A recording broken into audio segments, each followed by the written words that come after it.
Close that door.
Got it.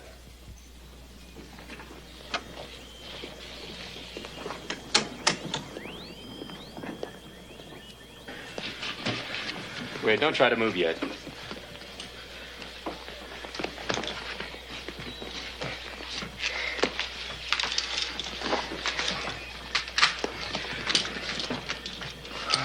Think you can walk? Yes, sir. As a matter of fact, I might just walk and keep right on going. Don't forget to wash your forehead on the way out.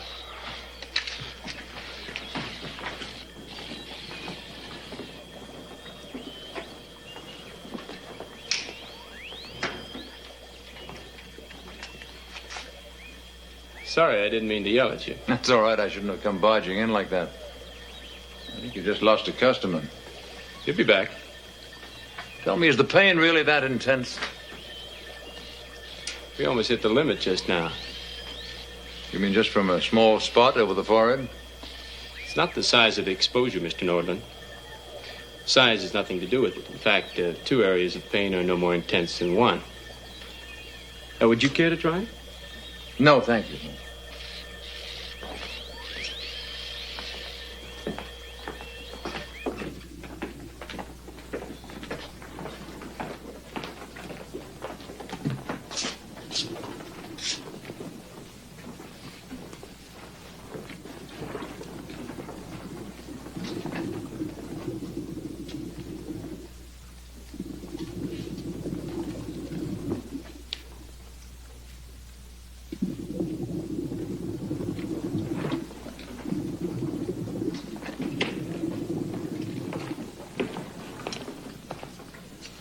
How do you ever get them to do it?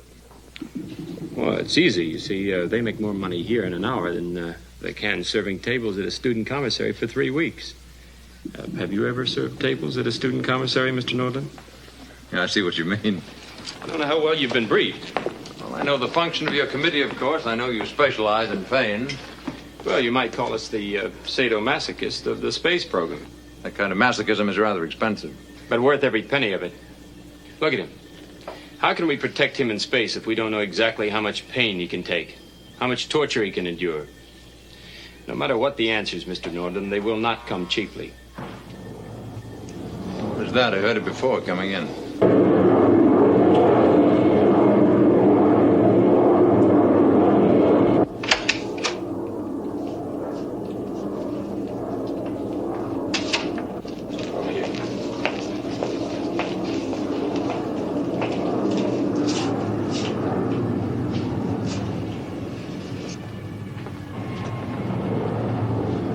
Blackout point.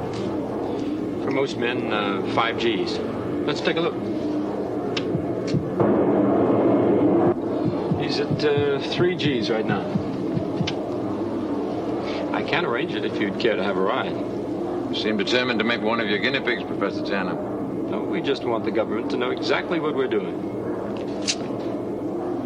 Excuse me a minute.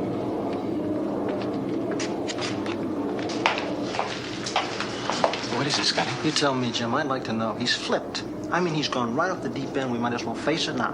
Who? Who else? Halson. Oh, I know he's been under strain. A strain? All right, no, I'm not a psychiatrist. I don't pretend to be. But I'll tell you one thing. This guy's mind is right on the ragged edge, and something better be done about it right now.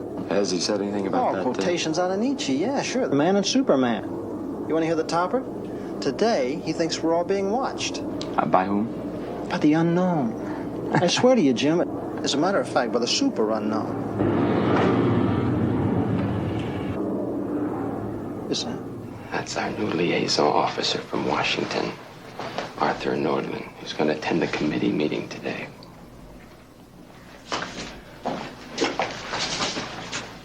Get rid of him. He can't go to that meeting.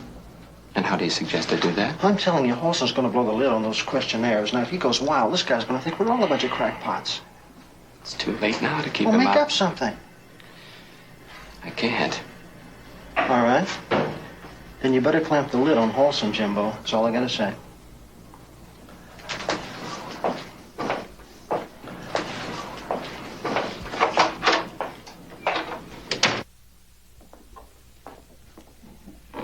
Mr. Norland. Professor Carl Melniker, physics. My pleasure. Professor Scott, biology. How do you do? Please sit down, sir. And Professor Lansing, genetic and cellular theory. How do you do? Professor? And Professor Holton, anthropology. Yes? Oh, how do you do? And, of course, you know the chairman of this committee on human endurance, Professor Tanner. Thank you, Professor Van Zandt. For the past year, my department has been largely engaged in research in outer space. Why one man lives and another man dies under exactly the same stresses, the same environments. We've been trying to figure out how the ones who are successful, the ones who do survive, how they get that way. What factors come into play? Well, I'll now call on the chairman of our Human Endurance Committee to take over the floor. Jim? To get right to the business at hand, I'd like to call upon Professor Melniker to give us his detailed study on those conditions in which man will have to exist. No. We'll take my questionnaires first. Oh, Professor Halston, I've decided to postpone your work with the questionnaires until the next meeting. You can't postpone it. You don't have the right to postpone it. Professor Halston, please. But you must say this, all of you. Just what are these questionnaires, if I may ask? Oh, well, it's a program that Professor Halston initiated himself to find those people with a great capacity for survival. We took the test ourselves, a sort of dry run before they're given to the students. What sort of a test? Medical history, heredity, and a most advanced IQ examination. Do you have the results? Yes. Well, I would very much like to hear them, if I may. There's only one questionnaire that counts, and I have the results right here in my report. Results that show an intelligence quotient beyond the known limits of measurability. This person here on this committee who made these responses to this questionnaire has a force of intellect far superior to anyone else known on this earth today. Well, I suppose one of us here should feel very flattered, huh? I don't believe a word of it. May I see that report, please? You know, maybe somebody filled it out as a sort of a gag.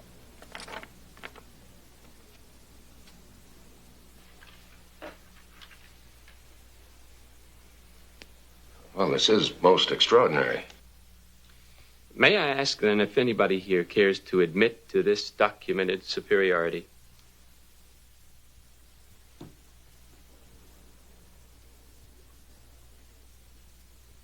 Well, then I suggest we get on to something else. Why? Are you afraid to believe it? Believe what? Just what are you talking about, Professor Halston? I think Henry's a little overtired. You see, Mr. Norland, we've all been working very hard on the committee lately. You're all afraid. All of you. This person, whoever he is, he could do what he wants with this committee, with the whole project. He could take control of all the minds in this room. That's wild speculation, Henry. We've got to go by proven and documented facts. Yes, that's enough, Henry. Gentlemen, please, I don't want to interfere with the procedure here, but I do find the supposition quite intriguing. Tell me, Professor Halston, are you talking about a power that is actually capable of preternormal and transcendental phenomena? Yes. Then prove it. Give us proof. Frankly, I think we've wasted enough time as it is. No, surely we can think of some simple test. Professor, what do you suggest? Wait a minute.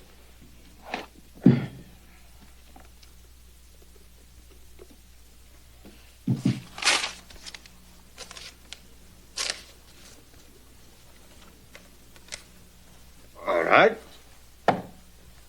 It won't take very much to move it. We begin. Well, go right ahead, Professor Lansing.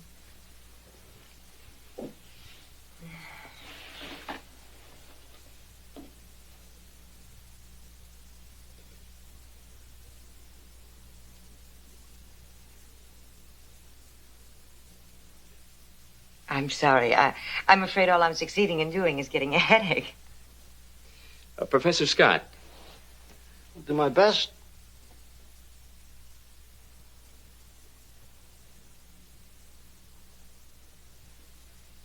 I'm sorry. I tried.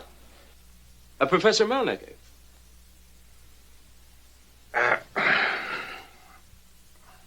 It's no use. If no one will admit to the questionnaire, he won't expose himself in a test like this. Well, then I think we've been about as indulgent with your theories as anybody could expect. Together. We'll do it all together. No. You've got to. Why not, Tanner? Might as well have an end to it. All right, go ahead. I've forgotten, though. Do we put our hands on the table, or...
You left. I always come back. I never should have told you. What? What wine does to me. To what it does. Jim, We can always talk. can I get it out of my head? Try. I've been thinking. You can always think. No, really. Really? As a geneticist, I know that there is no limit to the variables of gene frequency. What? But genetically speaking, it's entirely possible to produce a man of tomorrow, right now. Right now? One extraordinary combination of genes, like 4 royal flushes in a row. Do you understand? Yeah, we're dealing with the 4-flusher. Oh, Jim, I'm serious. Drink your wine. Drink. Drink.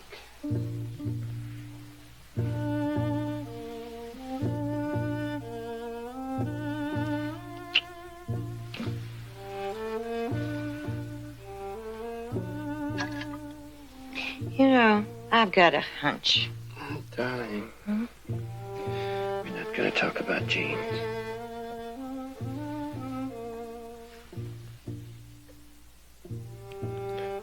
No, ma'am.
You better answer it. Go on. Oh, damn it. Who would be bothering now? Wish they'd just taken it off. Hello. Jim, it's Sally Halson. I hate to bother you, but I'm getting worried about Henry. He's not there by any chance, is he? No, not that I know of. He said he was going to pick up the questionnaires at his office and then come straight back. Well, he probably stopped off for a drink on the way home, or maybe he met somebody at the office. I really wouldn't worry. He'll be home there any minute, I'm sure. Now, where were we? It's about Henry, isn't it? Yes. What happened to him? Well, nothing. He's late getting home from the office. Oh, where'd he go? To the office. Why? To those damn fool questionnaires. Well, he wouldn't stay there this late at night. I'll open up another bottle of champagne. Jim. Something light and bubbly. And no more bubbly. What? Let's go to the office, huh? Now? Now. Now.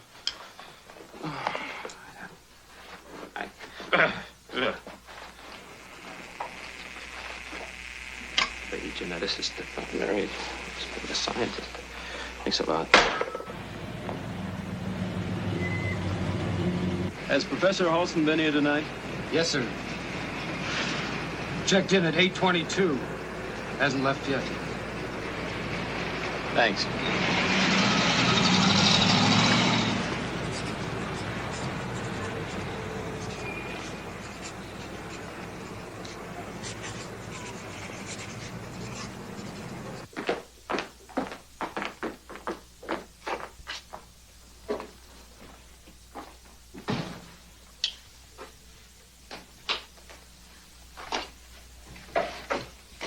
What's that? I don't know, just a name. Adam Hart. He must be here somewhere. The man at the gate. I know what he said. Well, I'm sorry. Adam Hart? never heard of him.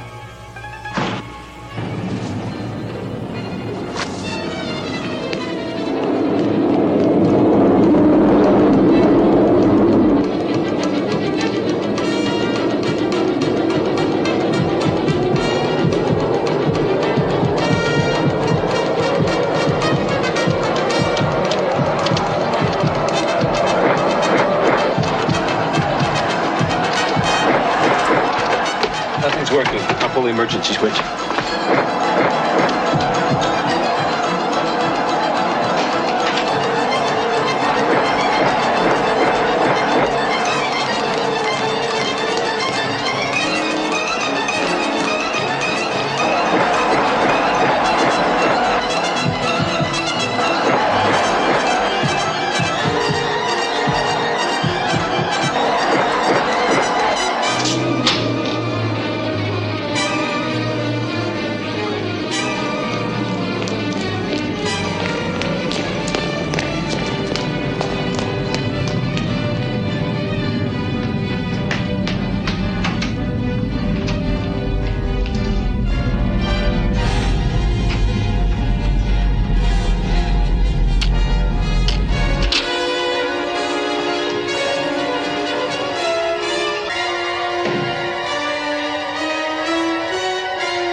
My name is Mark Corley.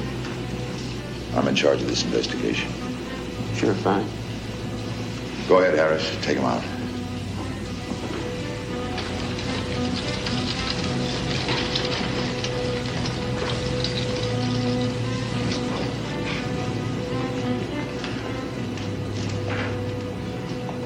Mrs. Halston, there's something I've got to ask you. Mrs. Halston, have you ever heard of Adam Hart? Adam Hart. Yes. Henry did speak of him once, but Yes?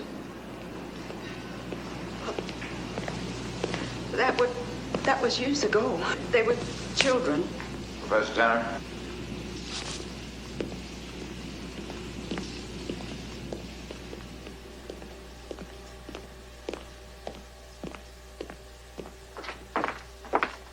Doesn't the centrifuge have a safety switch? But the two at the controls and one inside the cab itself.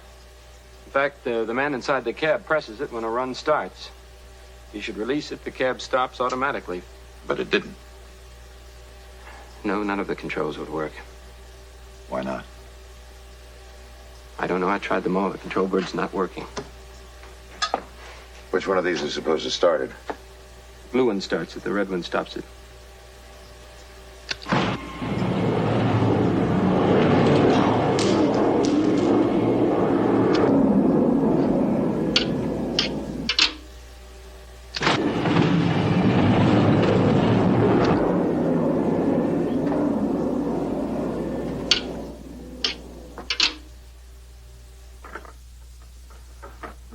Nope. No, thank you. No, sir. I leave my Supermen to the comic strips. But you can't deny the possibility. I can, I do. Just supposing there was a guy who jumped a generation or 2 or 10. Yeah, well, so what?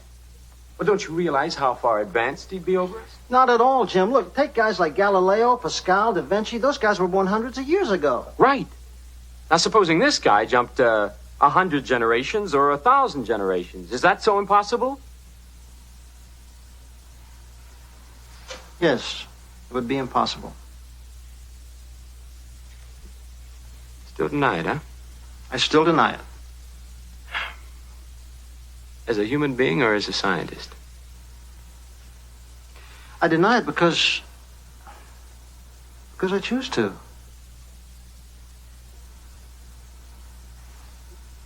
Because... Go on. Jim, look, I mean, look at me. Do you know what I am? I am a manufactured personality. A what? I mean, I used to study what people looked for, what they liked in other people. And then I try to develop those traits in myself. Yeah, well, we all do that to some extent. Yes, but I did it with a vengeance. Until finally I met someone who really was a personality. I mean, the most alive guy I've ever met, Jim. Now, look, don't get me wrong, I was chasing girls when I was 9. But I wanted to be this guy. An extension of his personality. Well, can you imagine what this world would be like if with your Superman running around and everybody wanting to be a copy of just one man? No, I mean, sometimes I don't hold much hope for the human race, but I think I'd be willing to kill a man to avoid that.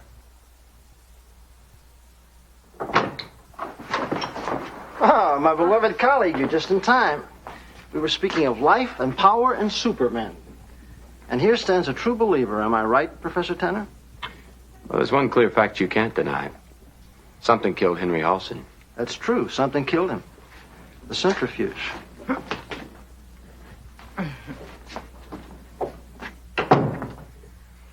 I am not going to make it. 2 hours sleep last night, and I kept seeing Henry's face. Why would anyone want to kill Henry Halston? For what reason? I don't know. 100 reasons, no reason. You think it was somebody on the committee, don't you? Yes, I do.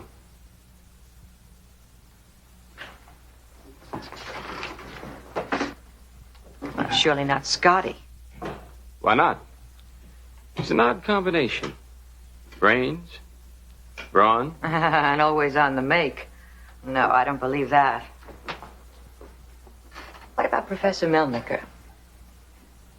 Well, he's certainly a superior human being, but whether he could kill anybody or not, I don't know. Well, if I had to guess, I'd say Professor Van Zandt. Mind like a steel trap. Yes, it could be Van Zandt.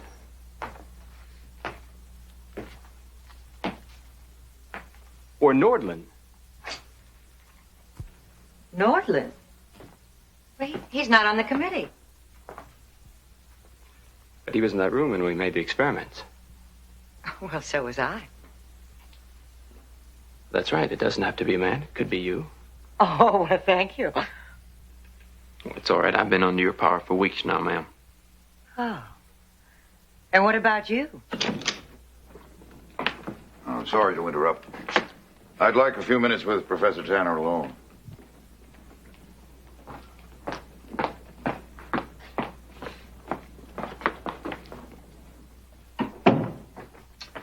Very attractive young lady. She seems rather fond of you.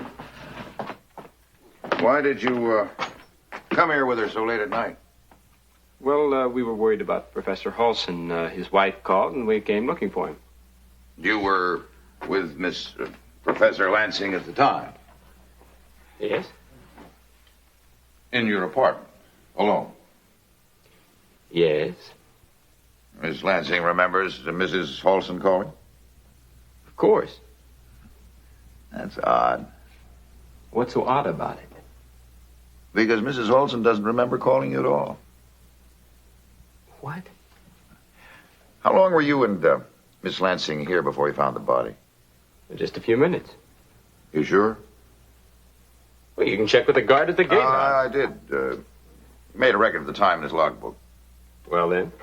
Somehow there's doesn't seem to be any trace of that record at all now. Well, can't he remember? I asked him. He wasn't certain. Well, I am. You got your degree in biochemistry at Waynesburg, Pennsylvania. That's right. Then 4 more years of work at Princeton and Virginia Tech. Yes. What happened to the records of your work at those institutions? What do you mean they're on file there? What the hell are you talking about? I hoped you'd tell me.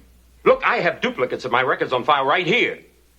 Duplicates are easily forged.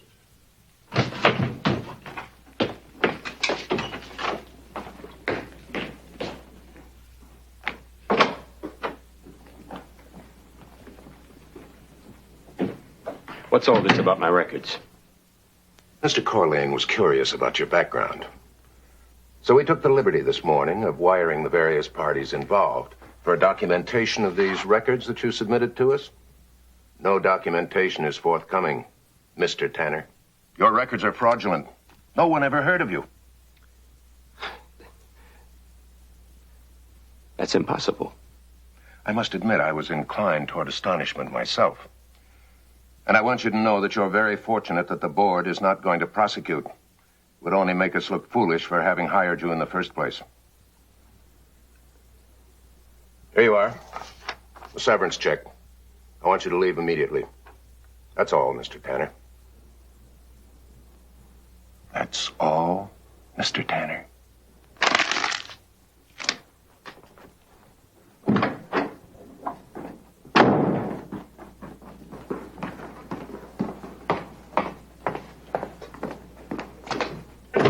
Scotty. I don't want to hear it. Scotty, I need Look, your it's none help. of my business what happened to Halson. Scotty, please, they're trying I'm to... not interested. You just told me a few minutes Forget ago. what I told you, will you? Just forget it.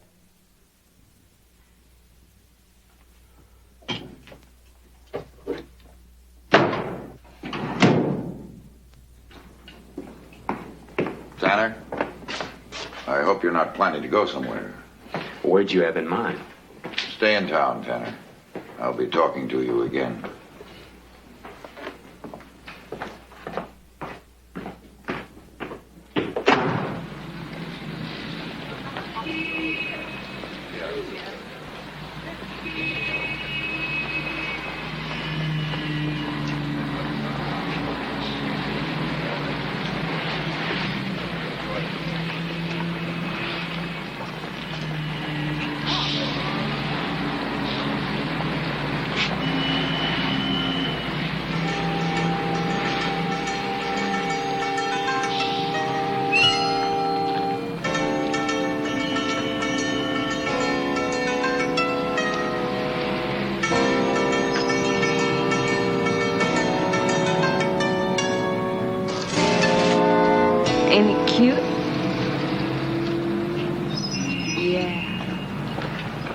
so cute.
Jim, if you leave now, Corlane's going to think you're running away. Let him think what he wants. What can you do? I can fight back. Fight whom? You don't even know who it is. I don't know who and I don't know what, but I know he's real. And I know he's here. I know he tried to kill me, but for some reason he didn't succeed. So I know there's a limit to his power. It's not a very consoling limit, but I've got to find it. But how can you fight him? By running away. I'm going to Joshua Flats, Henry Halson's hometown, where he first met Adam Hart. There must be somebody there who still remembers him. If I can just get some kind of identification. Well, I'll go with you. No. You stay here and go on working with the committee. I'll be back by the end of the week. Jim? Yes? Why you? First Henry Halson, now you.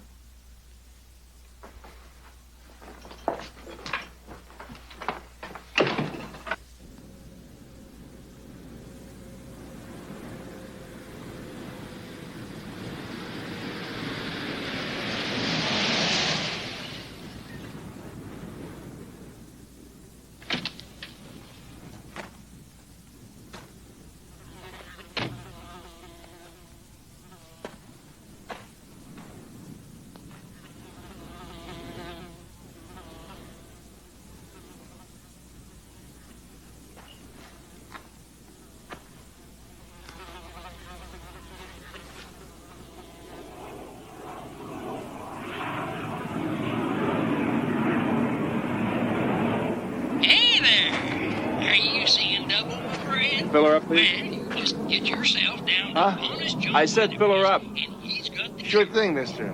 Fill her up, right. Cafe open? Yeah, Flora, she came in about a half an hour ago. Double vision and make you feel single again.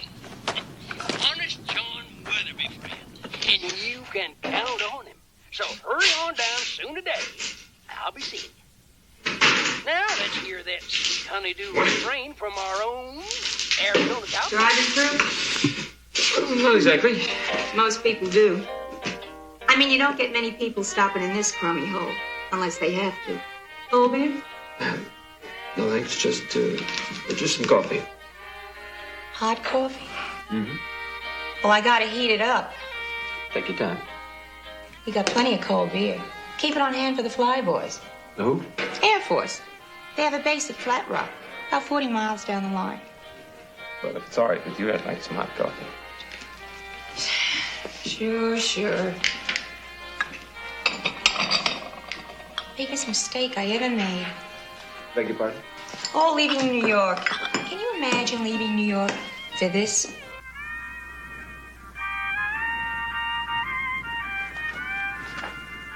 I guess you have to, huh?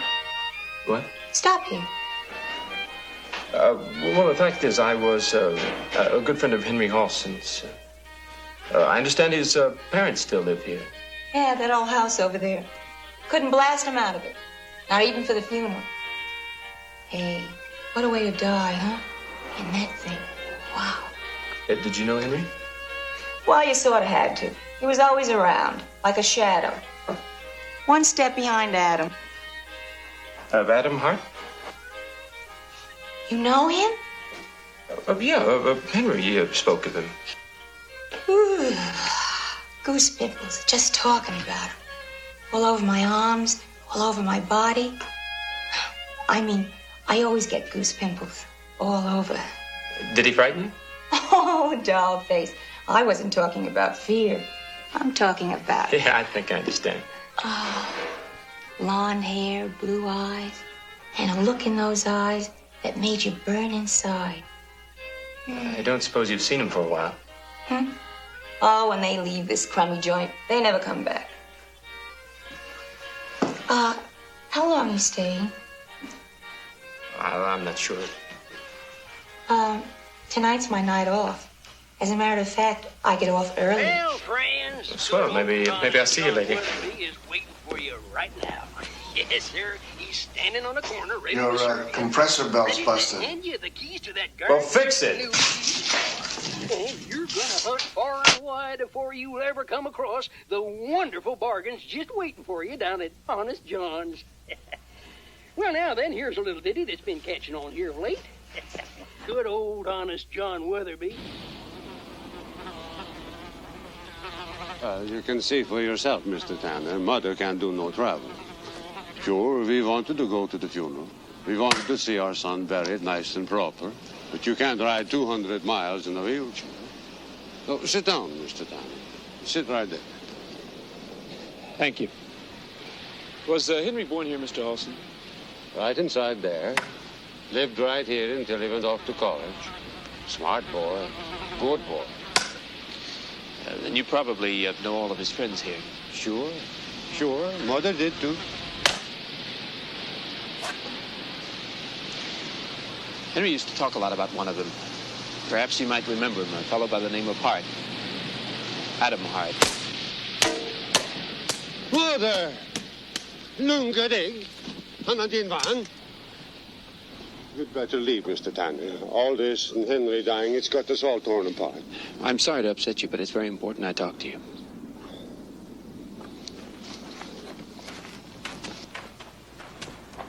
The thing is, she always hated Adam Hart. Why? I guess because Henry took to him so. His being a gypsy, you know. A gypsy? 10 of them in a one-room shack. The whole family.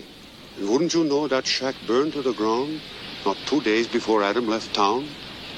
Horrible thing. Wiped them out. Except for Adam, of course. Him and his cold, black, shifty eyes. Thought his eyes were blue. Black gypsy eyes. Hair to match. But the girl at the coffee You shop take said it his... from me, mister, I'm telling you. Smart as they come. I mean, There's nothing he didn't know. Nothing he couldn't do. I suppose you don't have a picture of him anywhere, do you? Used to have one. Taken with Henry. Can't figure out what happened to him.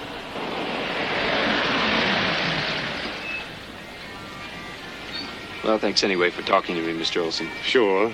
We meant no offense. I hope Mother didn't upset you. No, not at all.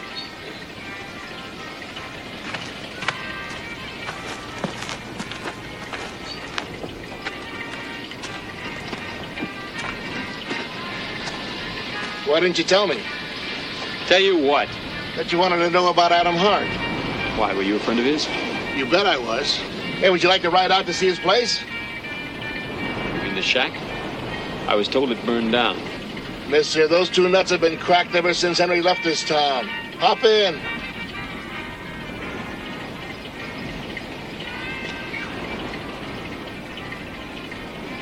Well, come on, it's not far.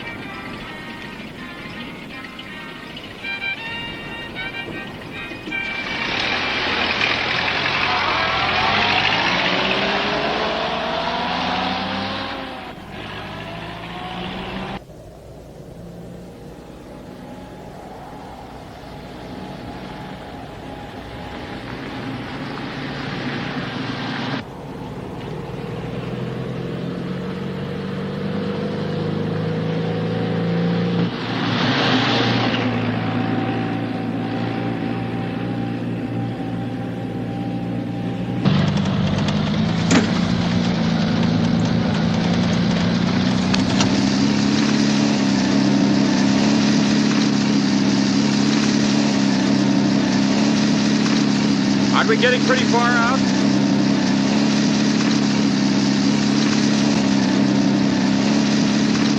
Turn around! Turn around!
Break off, break off. Men in the target area.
Adam Hart, where is he?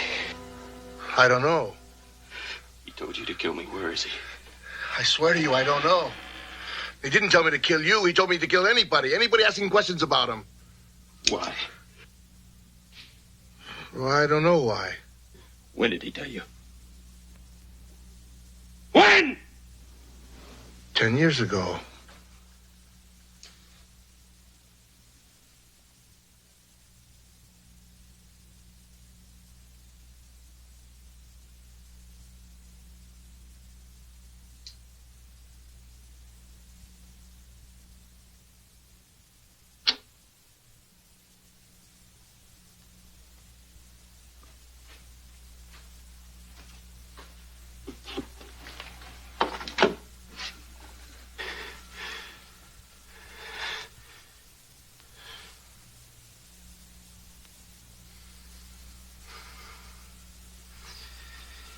You were right about those goose pimples.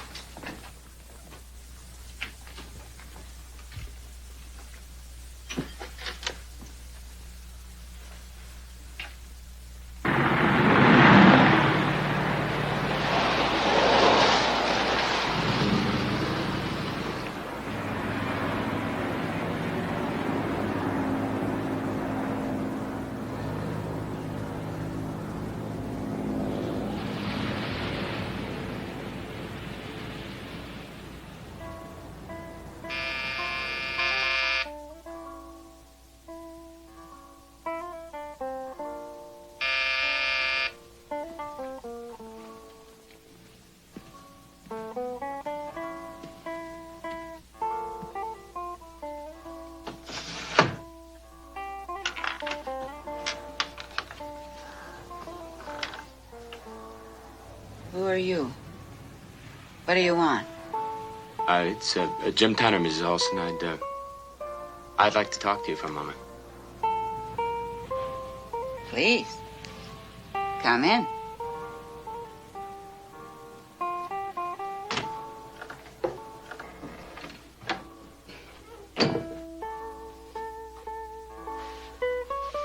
Now, where did I put those cigarettes?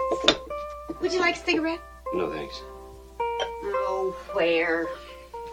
Where? There seems to be one burning right over there. Of course. Well, there must be something I can get you. A drink? Why don't you make us a drink? No, thanks. I don't really care for one.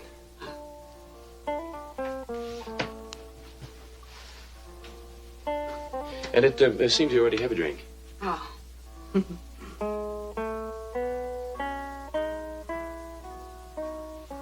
That's very mean of you to let me drink alone. Miss Olson, I wanted to... I know. You want to talk about Henry. All right. If you must, you must. Well, sit down.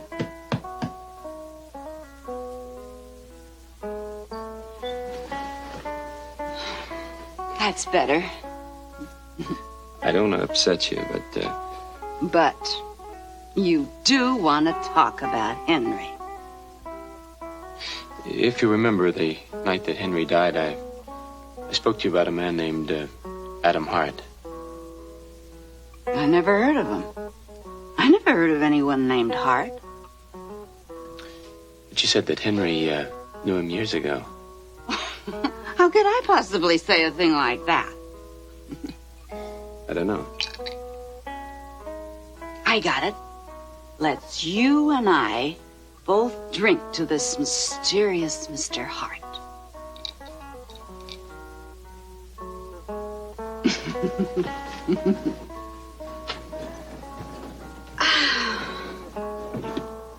I can promise you one thing.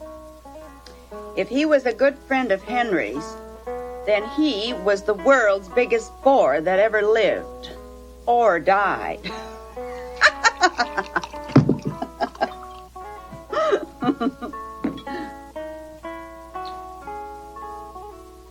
Who's this? Who's what? The man in the picture with Henry. His face seems to be blurred. I don't know. Why don't we call him Adam Hart?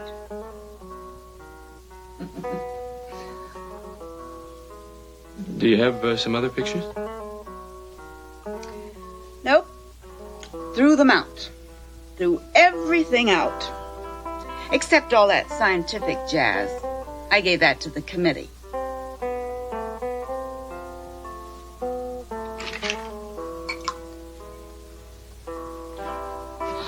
Why don't you relax? Have a drink. I've got to be going. Going, gone. I threw it away, Jim. But you can ask me. Ask me anything you want. It's just that sometimes it slips away, you know what I mean? Yeah, I know. I mean, the way I felt about Henry.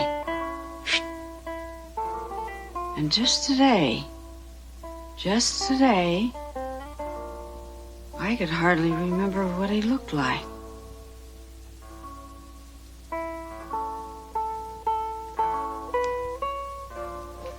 Couldn't remember what he looked like.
Marge?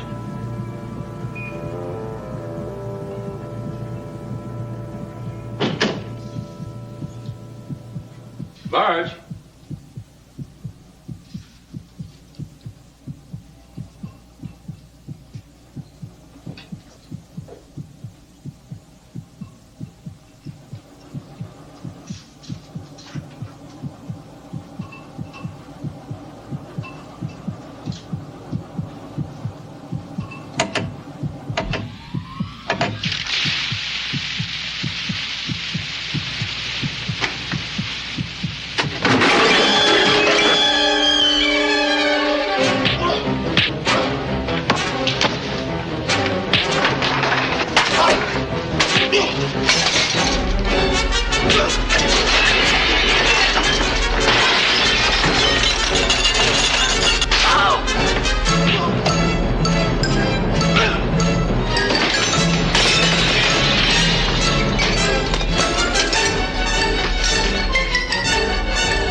Why don't you kill me? Do it now. Go on. Be done with it. You think you can use me?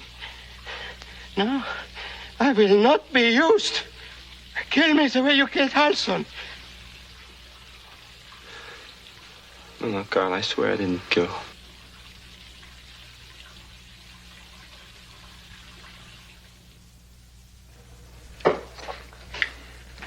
And then, when the paper was spinning that day in the committee room, it was my mind that was spinning. From that moment on, I knew it. I felt that someone would be killed. You sure did a good job tying me up. Please forgive me. It's all right. You know, Carl, I can well understand why you suspected me, but how did you know I'd come here? Oh, I watched you, both of you, when you were at work together. Are we that obvious? Oh, my dear girl, all the basic emotions, fear, hate, love, they're all obvious.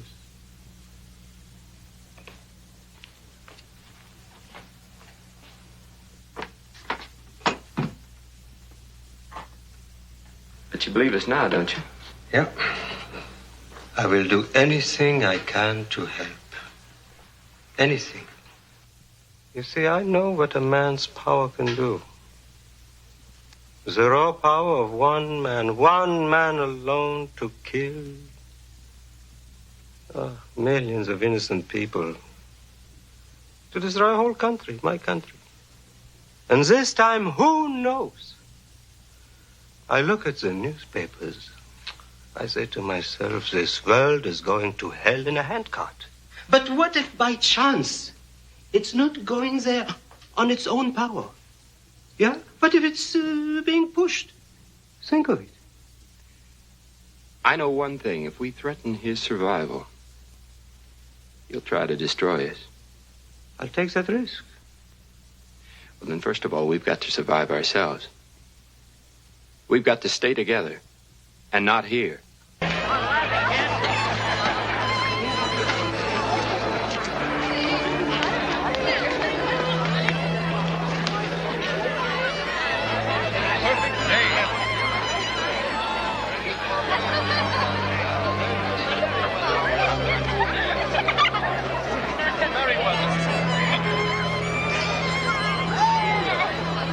Sorry, there isn't anything left. Isn't there even a small room? No, there isn't.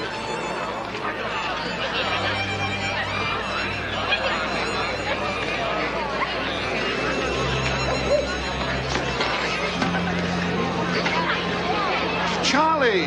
Hey, Charlie Hoving, how are you, fella? There's a mistake, I think. Oh, now, wait a minute. Don't hand me that. Where's your name card? I don't have a name card. My name's not Charlie Hoover. Hoving. Now, wait a minute. It might have been a few years ago, but I know Charlie Hoving when I see him. Well, good. Say hello to him for me when you do.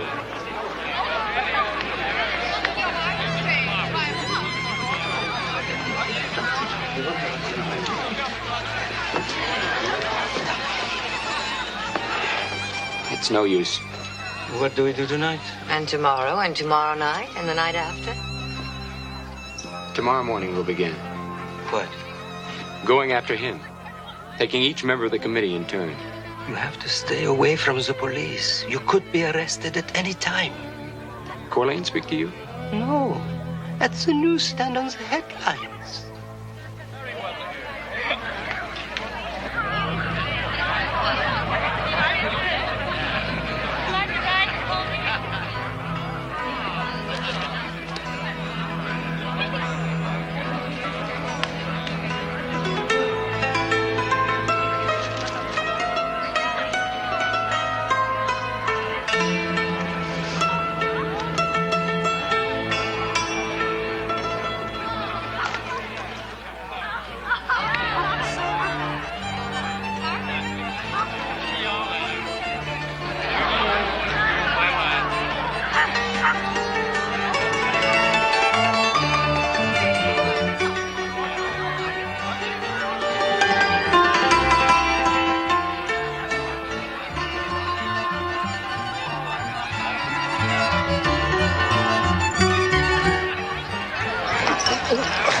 Charlie, what's the matter? You look like you just met my wife. Here, go ahead, fella. Take a big belt.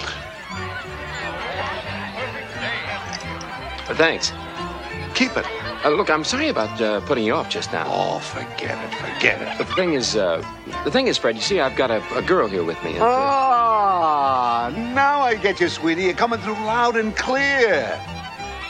So who's Charlie Hoving? Never heard of him, much less his wife. That's it, Fred. Say no more. Grover understands. Look, Fred, are there any kind of parties going on here tonight? Oh, you better believe it.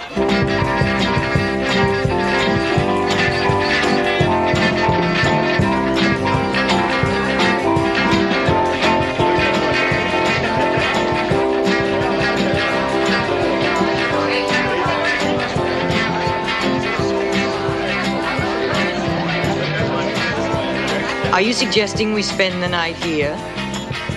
I am. Well, why? Because I'm certain we're being watched. How do you know that? I just know it, that's all. Well, why stay here? Keep together. Keep with the crowd. Stay awake. Lovely crowd.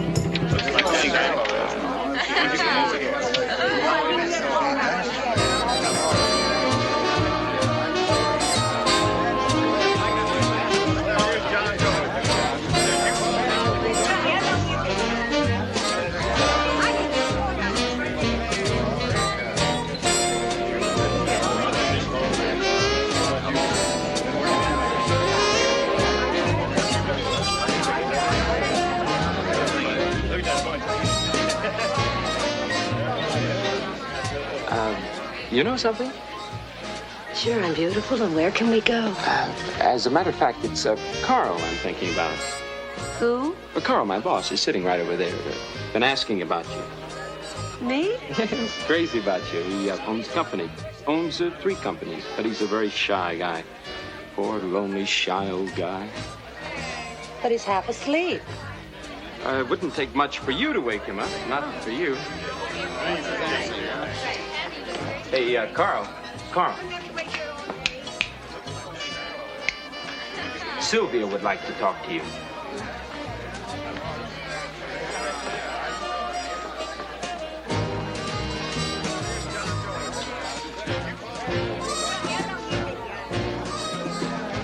Oh, it's all right, honey. You don't have to be shy with me.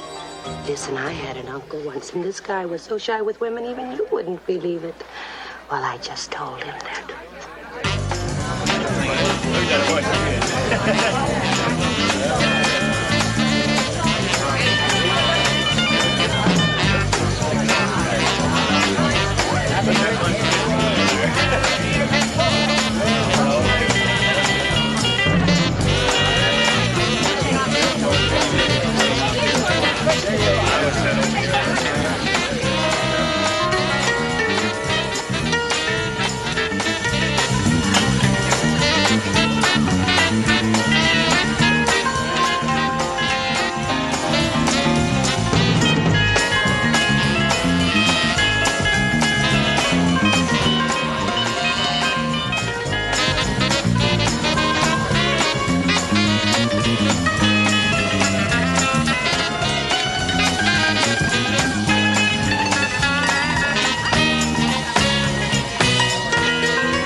You know what, fella? This is private.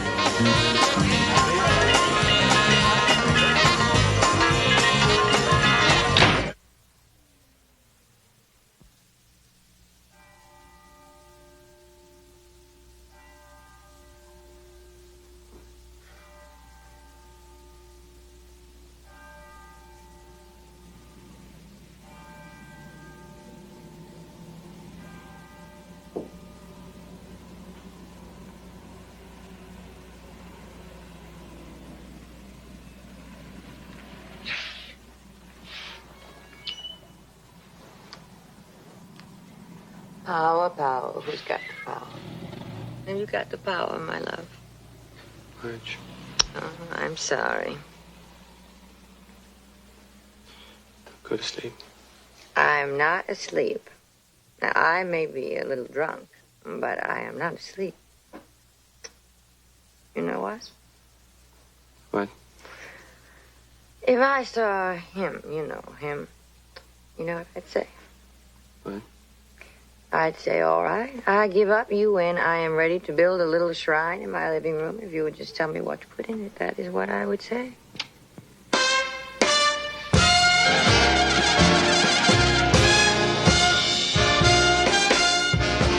Hey, come on, what is this? What's everyone dying or something? Let's get a little life going here. Oh, brother, if she is going to strip, then I am going to sleep.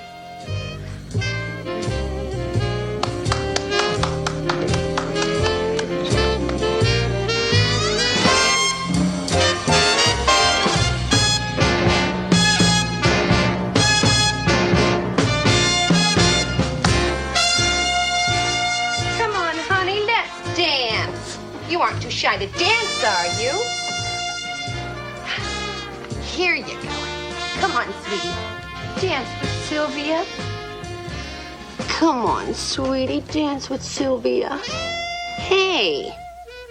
You haven't gone to sleep on me, have you?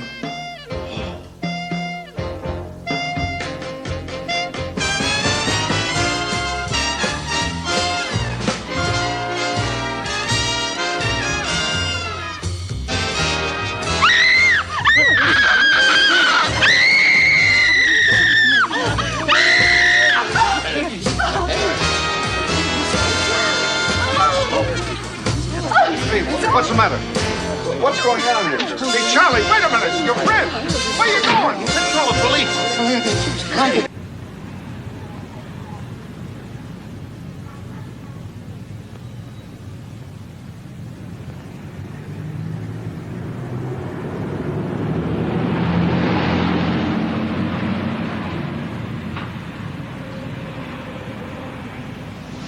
Hi. Hi. Oh.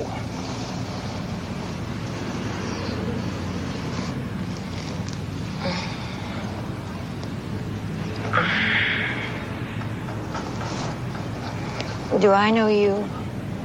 Well, you're in love with me. You're in my car, and it's 1:30 in the afternoon. No, that's nice.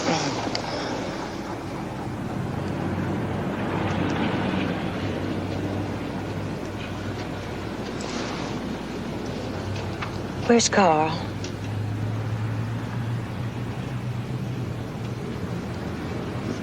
Oh, dear God. It's true, it did happen. Do you know what he said to me last night? He said we're too much like dogs plotting to trap the dog catcher. We're still plotting, and we've got to. Where are we? That's where Nordland lives. Nordland? You think that he... I don't know, but we've got to start somewhere. Well, what can you do? Question him, threaten him, bluff him, anything. Just one word. One word that'll give him away. Oh, he's not going to give you that.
still stuck. I'll catch it upstairs. Stay here.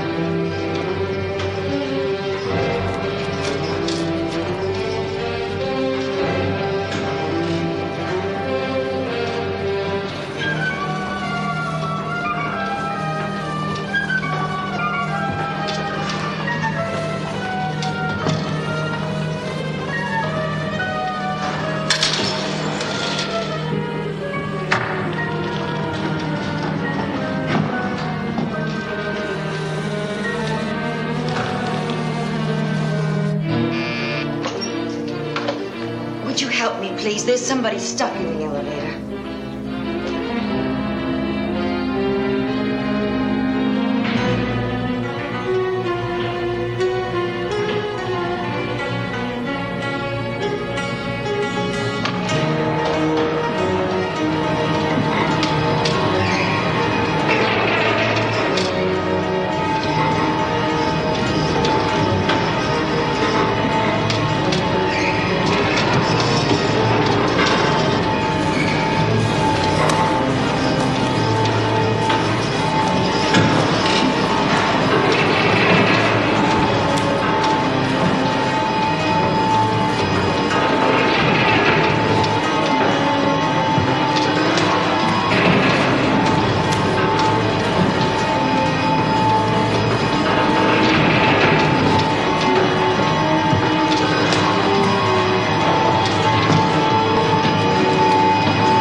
Look at me, Nordland. Nordland, my name.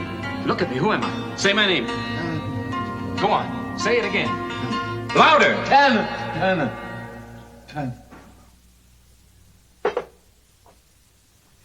Yeah, you'd better try some of this. Even now I can still feel it. Like a weight, like something crushing my heart. I know. Carl must have felt the same thing last night. Except it killed him. You were with him? Both of us. And that leaves Scott and Van Zandt. So what do we do now? Wait until one of them tries it again? We can't afford to. I say we strike. What do you mean, strike? I mean we get rid of them. Both of them? The longer we wait, the less chance we have. Yes, but only one of them Yes, is... I know. And you don't care? I want to go on living, Miss Lansing, don't you? No. No, not like that. We can risk a few hours. For what? For the chance of getting the right one the first time. Are you due back at the office? I have a meeting of the Space Research Commission at 2 o'clock. Keep the meeting in session as long as possible and keep everybody around you. Well, what about me? You better go with him. Well, what? It'll be safer. You'll be his guest speaker on survival. Oh, I'm an authority on that.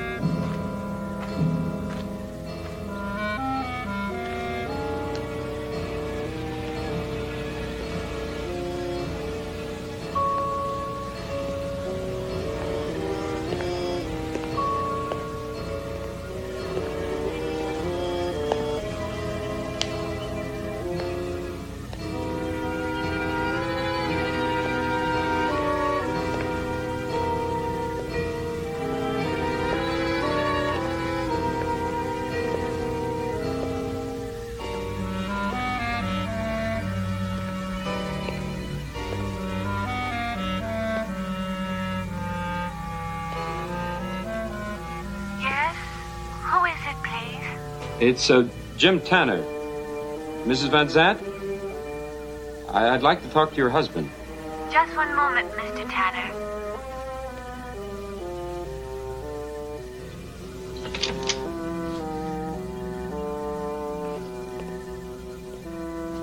Please, won't you come in?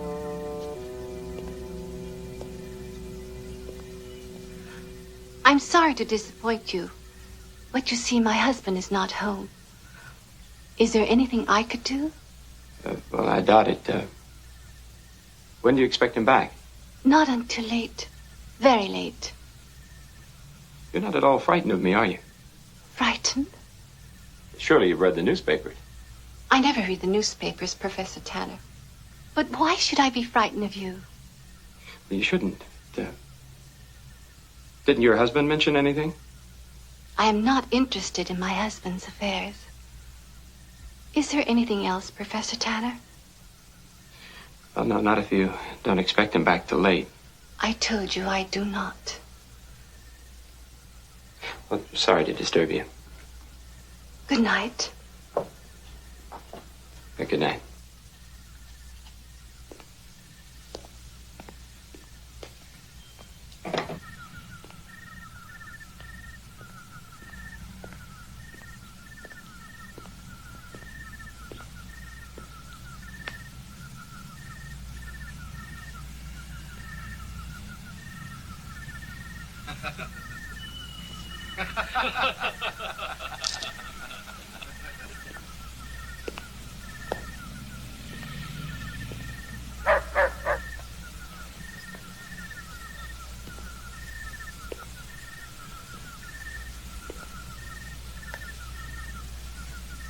Am I correct in assuming then, gentlemen, that we now have Grandjean and Houston? Well, Houston, of course, is an absolute genius. Yes. The biosphere of astrophysics today would be nothing to that. By next week, we should have Drumsky and Diego. How many must there be, son? Only sufficient to our purposes. Unlike the military, we don't need vast numbers. No, gentlemen, it won't be the military establishment that governs this. Nor the political either. It must be few men of science. Oh, my dear.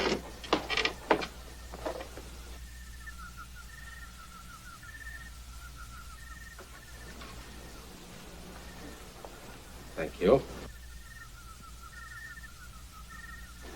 Thank you, my dear. Professor Tanner was just here. What?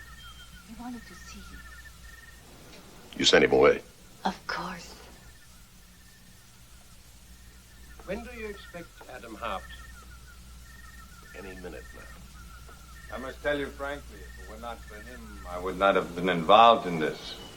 Of course, we understand. I think you speak for all of us.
Well, did you find anything? Nothing. But that's impossible. Must be some records in the house. Van Zandt couldn't keep the whole thing in his head. The Van Zandt house was burned to the ground last night. We think he and his wife were caught in the blaze.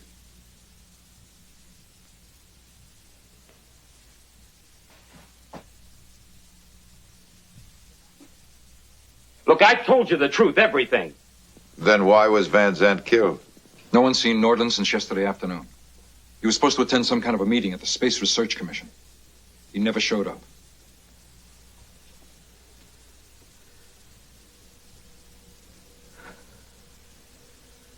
What does Babel Pit mean?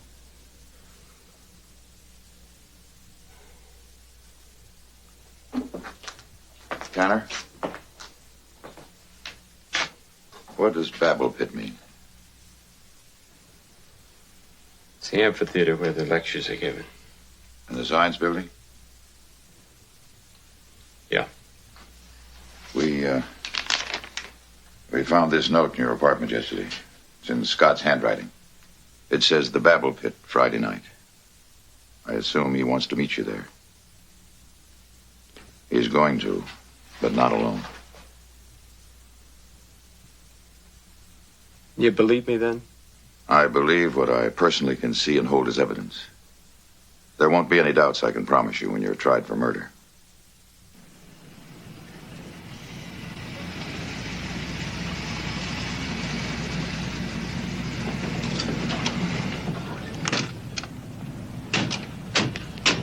What good will it do? Scott's not going to talk to me with half the police force here. You're not going in with the police. You mean you'll let me go alone? Not quite.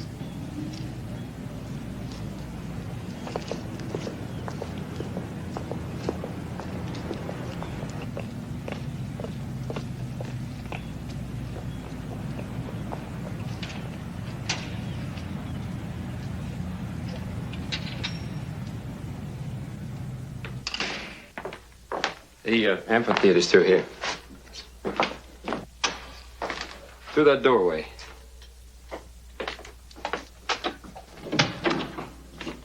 Tanner! Tanner! Tanner! Tanner!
Jim?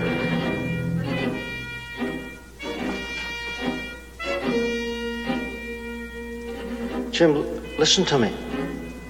Please, I know you're here. Jim, listen, I'll do anything you say. Believe me, Jim. Jim, believe me, I am not like the others. I'm willing to help you. Just tell me what to do. Just... Jim, don't you see, that's why I'm here. Jim? There's no need to kill me, Jim. I promise I won't tell anyone. Jim? Don't you see, I mean, that's why I'm here. You think I'd have come here alone?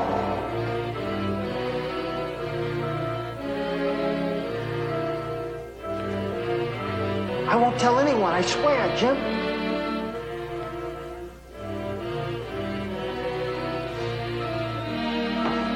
Jim?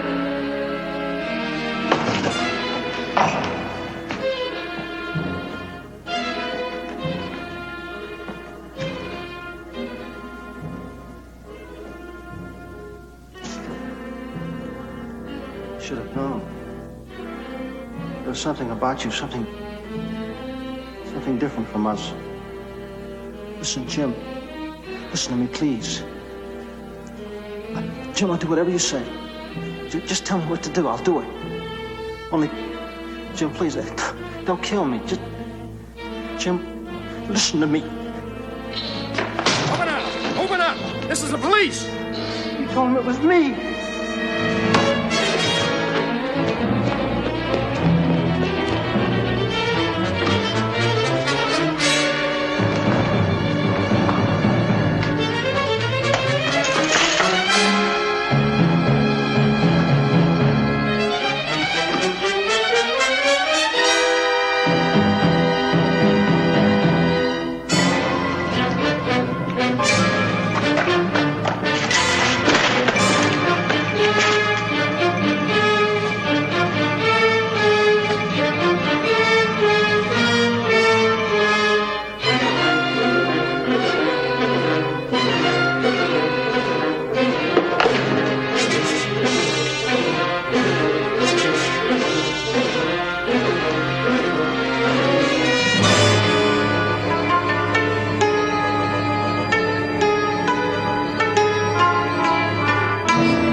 Break.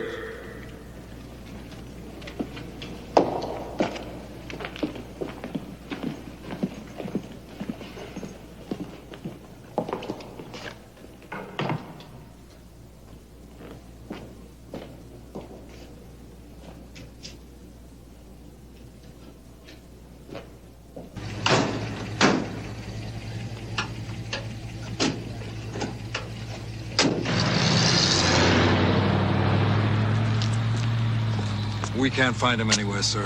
We checked through every room in the building. All right, let's get out of here.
Why did you stay?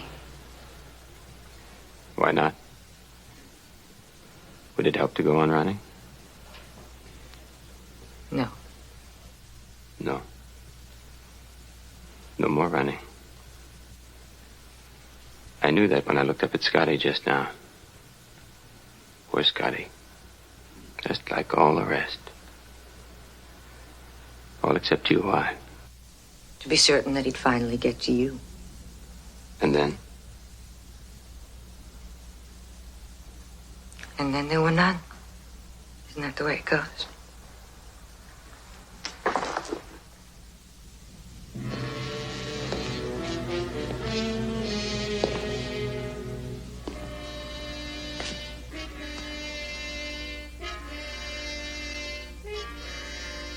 Congratulations, Adam Hart.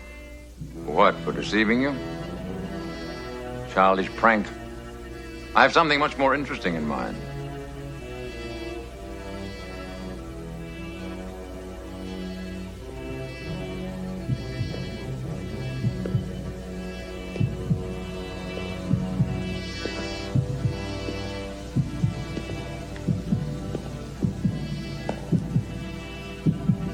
Would it surprise you if I told you that I was ready for you? Are you indeed? Then you must be aware that your heart is already beating fast.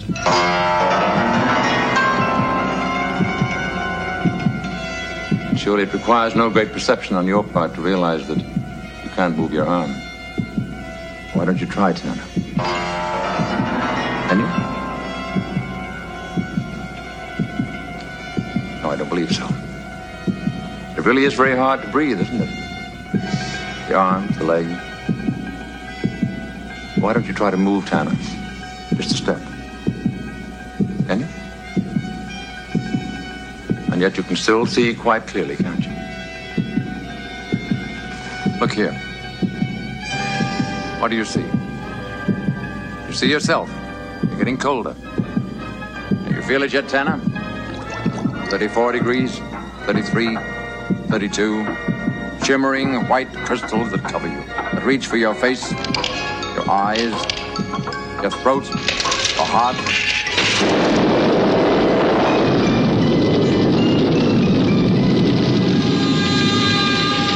Heat, the thermal unit, burning, scorching, boiling.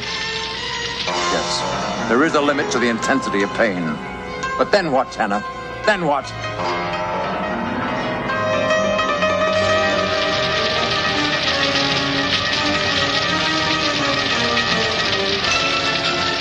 You're falling, Tanner. You can't hold on. You're falling. You're falling. You're falling. You're falling.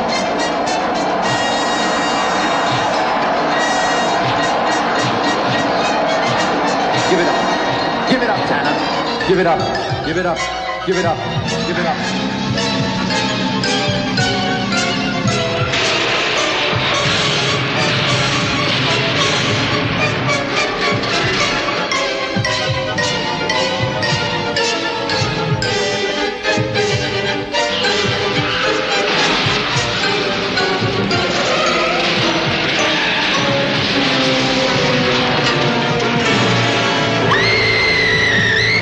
You're falling, Tanner. You can't hold on. Give it up. Give it up.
wondered why he hadn't killed you before. How you managed to survive every attempt. Tried more than once and he came close, but he always failed. He was desperate to kill you. Almost exposed himself to the committee. Willing to eliminate all of them to get to you, Jim. You were the only real threat he ever had, and you never knew it. Never even dared to guess. Until tonight. Do you remember the first time we saw him and we saw the paper spin? He would never have given himself away, not Adam Hart. It was you, Jim, and you never even suspected.